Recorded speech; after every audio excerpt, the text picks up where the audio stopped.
United Athletic Conference has already put its stamp on FCS football with 3 teams in the top 25 polls and others receiving votes. Welcome to the UAC Midseason Spotlight. I'm Kendra Sheehan, and today we have 2 incredible guests joining us. Sam Herder, Senior FCS Analyst at Hero Sports, and Craig Haley works with Stats Perform and the Analyst FCS Senior Editor. Thank you both for joining today and talking a little UAC FCS football. I'm excited to be here. Thank you. Yeah, thank you for having us. We'll start with just kind of basic impressions of the UAC so far, as this is a conference in year 2 and already has 3 teams in the top 25 polls. Craig, I'll start with you. What were your early impressions as we're mid-season through the year? Well, 3 teams for 6 consecutive weeks. Tarleton State, Central Arkansas, Abilene Christian.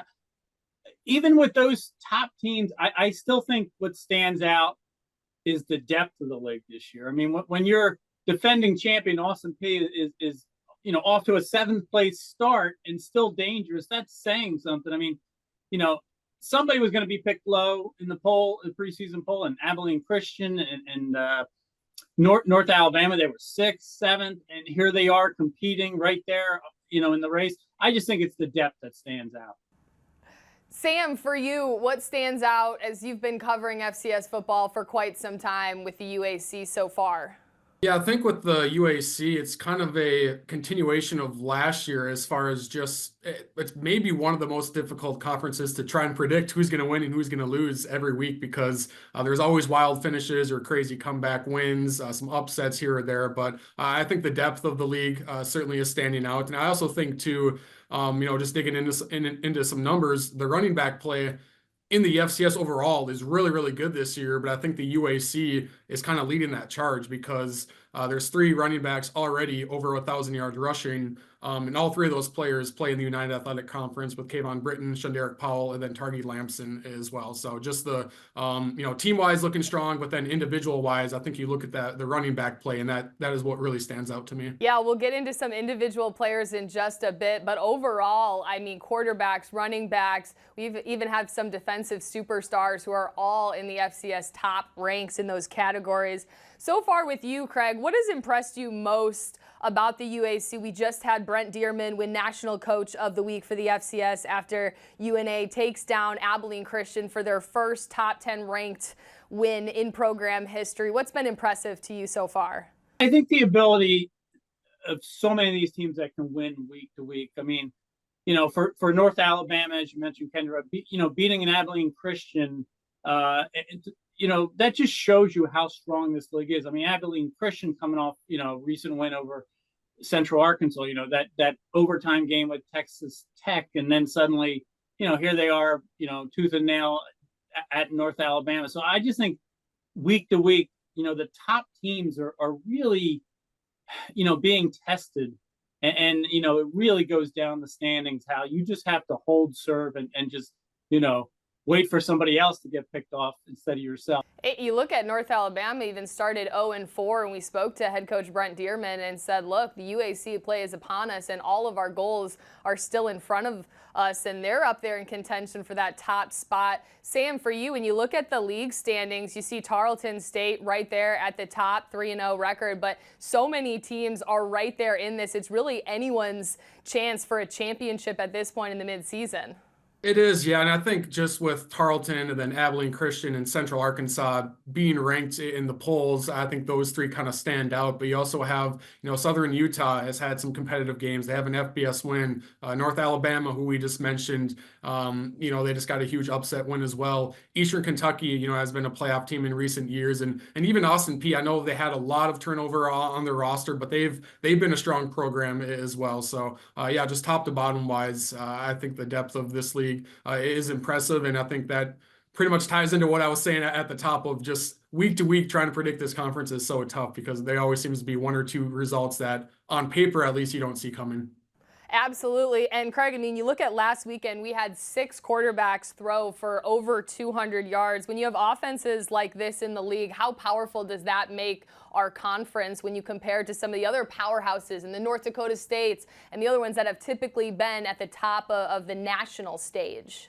Well, if you're playing a UAC team, you want to have the ball last because those quarterbacks can just drive their team down the field and get that winning score. So yes, it obviously starts with Maverick MacGyver at Abilene Christian, but from Gabalis at Tarleton State, some of the other quarterbacks, it's just the depth is phenomenal. I mean, the scoring. I think the difference maker down the stretch here is going to be defense because, I mean, you have to be able to stop these offenses. So, yes, I think the quarterback play is impressive. I just think all around offensive, it's just been lights out. You look at the forecast for the remainder of the UAC season. Tarleton 3-0, ACU right there 3-1, UNA 3-1, Central Arkansas 2-1, Southern Utah 2-1.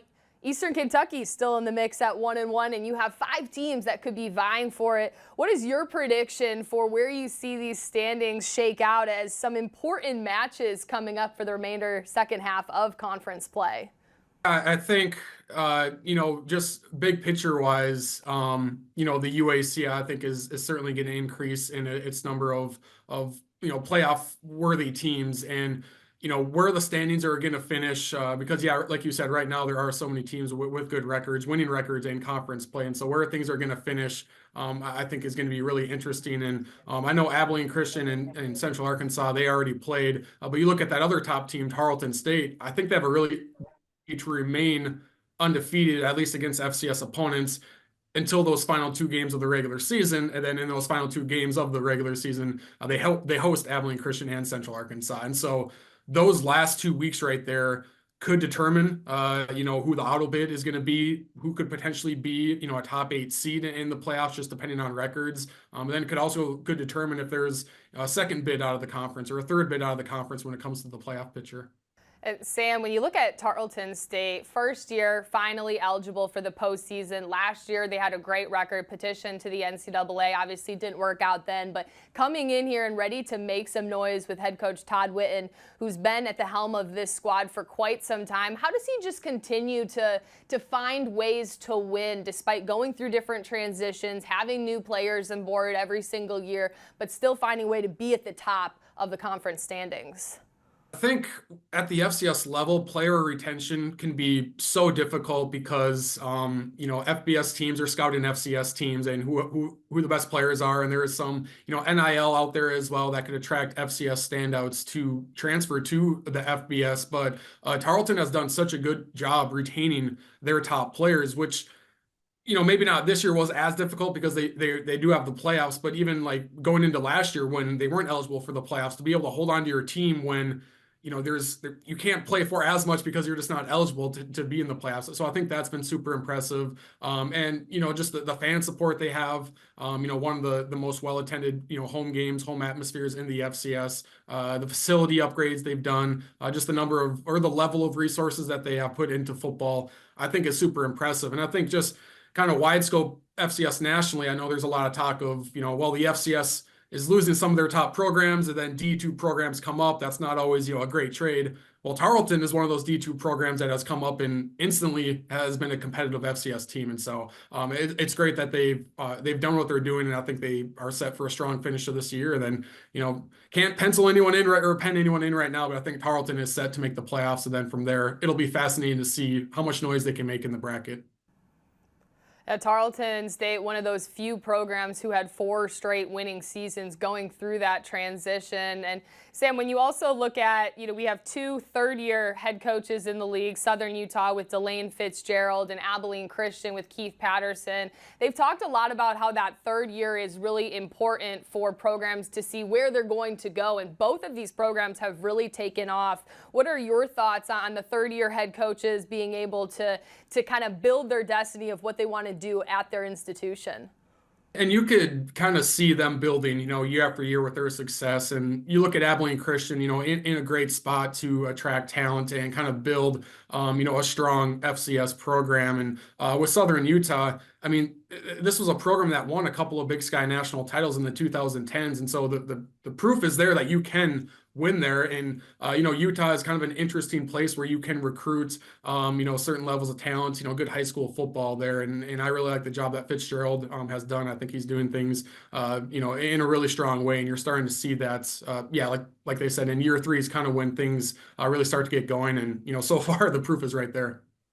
Craig, when you also look at Central Arkansas and Eastern Kentucky, really specifically with Central Arkansas, they've had a 2-time All-American running back. They also have Will McElvain at quarterback, who's done a phenomenal job, attended the Peyton Manning summer camp where he was able to learn from some of the best in FBS and FCS. When you have 2 guys like that on a team, how impactful does that make their performance week in and week out to be able to contend with some of the best in the country? Well, Kendra, I'm in awe of the talent on Central Arkansas. I mean, some of these players are veteran players, like you mentioned, from Shunderick Powell to Will McElvain, and the depth is incredible. I mean, you also, have a Darius Hale, doing well as the second back. I just think they're primed to make a big run here. I think, when you have a veteran quarterback like Will McElvain, that just kind of gets everybody relaxed and thinking long term and thinking big picture and say, hey, we can go far. And it starts with winning your conference title. David Walker, I mean, that's just, lights out, as good as it gets for an FCS player on defense. So I do think, that team, the talent is just deep. I think Coach Brown, has them primed to go far. And yes, I do think when you have veteran players, you're not making the mistakes that a younger team makes. You're really getting focused to take that next step. And even Eastern Kentucky, a team that had that veteran quarterback in Parker McKinney, and head coach Walt Wells will be the first to tell you that people thought he'd been around for 15 years, and this year they brought in a new guy in Matt Morrissey to come and take over that program. I mean, they're right in contention, 1-1. Anything can really happen. What do you see from Eastern Kentucky as they just really continue to try and build each week to be playing their best football when it matters? Kendra, I mean, obviously you lose a Parker McKinney, that's a big loss. But, in this day and age, you can bring in a Matt Morrissey, a seasoned quarterback, and really just kind of not take too big of a step back. I think Walt Wells, his team is sitting there with a chance here. Obviously, it's a deep race. They're 1-1 in conference. I think they can, really kind of pick it up down the stretch here. I think they have exceptional individual talent. They just have to put it all together and make a big run. It's going to be tough with the teams above them because there's, 5 teams above them in the stands. But I do think Eastern Kentucky can make a run. And Sam, for even the teams sitting at the bottom of the UAC, so Austin Peay, you have West Georgia, you have Utah Tech, who's under a first-year head coach in Lance Anderson. But we've seen also with West Georgia in their first year making a splash at the Division I level, still in that transition period for Joel Taylor. But they're fighting and they're in games that we might not necessarily have thought at the beginning of the season. The league is really strong even at the bottom, though the record doesn't show it. Their play is a little bit better than what their record is showing. Yeah, West Georgia made that splash in their FCS debut, beating a Samford team that has traditionally been pretty solid, and West Georgia's been competitive in games as well. I believe it was Central Arkansas recently. That was a really competitive game, and Austin Peay. I kind of mentioned them earlier with a lot of transition on the coaching staff and in the roster, but where this program was at, Austin Peay in the early 2010s, they had a long losing streak to now where they're at, in the later 2010s and into the 2020s, routinely competing for FCS playoff spots. Just a really great program turnaround over the last decade. And then Utah Tech, I think, is still kind of trying to find its footing. They made the D1 transition around the same time as Tarleton State. And I just remember, Utah Tech in their first few years, and they're still doing this.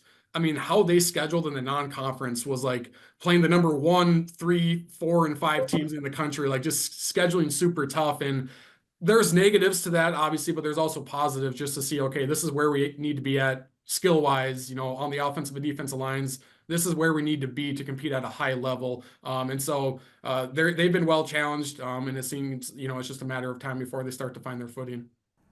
Yeah, really, the three teams at the bottom are all with first-year head coaches. Austin Peay with head coach Jeff Ferris coming in, and so year one's always a little bit tough. Excited to see where they're building their program. As we look at some individual player recognition, 1 through 3 in the FCS for running backs: Kayvon Britton, 1,160 yards; Shanderick Powell, 1,107; Tarhi Lamson, just under 1,100. These guys are 2, 3, 4 overall in FCS and FBS. Sam, I'll start with you on Kayvon Britton and just what you've been able to see from him, just being able to find space and just explode all the way to the end zone.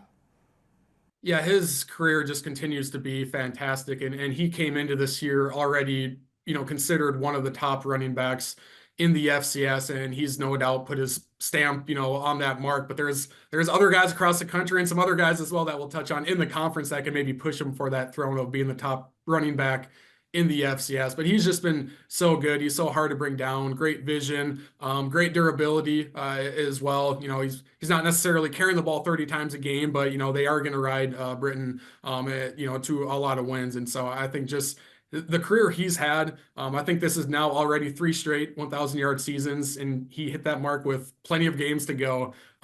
He's definitely in contention for some top honors in the FCS. And Craig, you've watched Shanderick Powell just absolutely tear up football fields. I mean, he can go for 90-yard touchdowns, it seems like, multiple times this season. He's got the stiff arm, he's got the strength, got the speed. What can't this guy do on the field? Well, I think that's what separates him out of this trio of running backs, because he can catch the ball. They go to him all the time. I think, the touchdowns, the number of touchdowns he has, the receptions, that's been the separator. Now, 1, 2, 3, it's outstanding, especially when you add in Tarhi Lamson. They're 1, 2, 3, and not just rushing yards, but rushing yards per game in the FCS. That's probably the key stat, because, in the playoffs, teams will go longer. Some guys are going to pile up the rushing yards. 1, 2, 3 in rushing yards per game. That's phenomenal. It could end this way for the UAC this year because they have such a lead, these three. The last time that any conference even had 2 guys finish 1, 2 in rushing yards per game in the FCS, the SoCon back in 2000. And there's a chance here you might do it with 3. So, yeah, I think Shanderick Powell has been the best all round of the 3, but Britton, Powell, Lamson, just unbelievable what they're doing. And for Southern Utah, they've struggled sometimes to get the run game going in previous years, and Lamson has just really burst on the scene and given them more options, given the fact that the T-Birds have lost Justin Miller, who was their quarterback for so many years. When you get a guy like Lamson in there who can open up the field for a new quarterback, what does that do for a team, Sam? Yeah, his emergence has been huge for this team, and he showed flashes last year of being, having the capability of being the top running back, for this team in the conference in the FCS. But he's really emerged now as one of the marquee guys across the subdivision, and just routinely putting together 100-yard games. He's not just doing it against FCS opponents, but against, in the that FBS win I mentioned earlier against UTEP. I mean, goes for nearly 200 yards, and so he's a tough runner. Not the biggest stature-wise, height-wise, but he runs really tough. He's hard to, if you're trying to arm tackle him, that is just not going to work. And so you need to rally to the football to get him down. And he's been really, like I said, a key part of this offense to really get them going. Maverick MacGyver, we talked a little bit about him earlier, but he's second in the FCS and FBS in passing yards, just only behind Jackson Dart from Ole Miss. And he came from Texas Tech, went to Texas Tech at the start of the season and almost had an upset there in Texas. But, what have you seen from his ability to progress throughout the course of his career at Abilene Christian to where he is just making national news week in and week out? Well, I'll tell you what, Kendra, it starts with the name. If you're a quarterback named Maverick, you're in a good spot. I just like how he spreads the ball around. He can go short, he can go long. I mean, he's an experienced quarterback. I mean, it's just crazy how when you have an experienced quarterback, it just changes everything. And 500-yard game is just one that could wind up being the best of the year, the one against Texas Tech. I just think he's a leader. He's focused. They were picked 6th in the poll, and rightfully so because of the depth. But it just shows you when what a difference maker at quarterback a team can have, and just suddenly just go up the standings. Craig, when you have an anchor like David Walker on the defensive side for Central Arkansas, he's number 2 in the FCS in tackles for loss. What does that do for a team? I mean, you can get it going on offense, and then you have this guy on defense who's an absolute menace to opposing teams. Kendra, he puts fear into every offense because you have to account for him at all times. You have to have 2 players, working against him, because even if you just have a big tackle trying to stop him, you have to have that second player, whether it's a running back or just he's coming inside the guard. You have to account for him on every play, because if he sets you back with a 8-yard sack or just dropping the running back for a loss, it just puts you in a bad spot. So yes, I think his speed, his movement. I mean, he's already a 2-time finalist for the Buck Buchanan Award, and he's certainly going to be a finalist again for a 3rd time. Whether he gets to Frisco for the announcement, we'll see. But I just think he is probably the most talented defensive player in the FCS. As you look at the league as a whole, last year it was just Austin Peay that won and represented the UAC. And this year, in year 2, we could have multiple teams heading into the playoffs. So start with you, Craig. What do you see from the stats and all the polls of how many teams could possibly make it, and how much attention can that bring to the league that's just in year 2 and starting off and trying to put their stamp in the FCS? Andrew, I think, in a 12-game regular season, there's going to be teams, with 5 losses, say 7-5 overall, that will make the playoffs. So that helps the UAC in a year like this, because when you have depth and teams are knocking each other off, it gives you a chance to get 2 to 3. I think 2 is certain with the UAC this year, playoff-wise. And you put Tarleton State at the top right now of that list. It's interesting because, Central Arkansas would seem to be next in the pecking order right now. But, they have that loss to Abilene Christian. So I think Abilene Christian can make a case that they would be the 2nd out of 3 right now. So that's why I think a longer regular season, 12 games, helps the UAC this year. 2 for sure, maybe 3, and we'll see, how teams knock each other off moving on, and see if the order changes. Yeah, I think 2 to 3 is probably a strong number right there, and there are of course so many variables in that, what happens elsewhere in different conferences, but the Big Sky and the Missouri Valley Football Conference, they typically get 5 each. Sometimes one of them gets 6.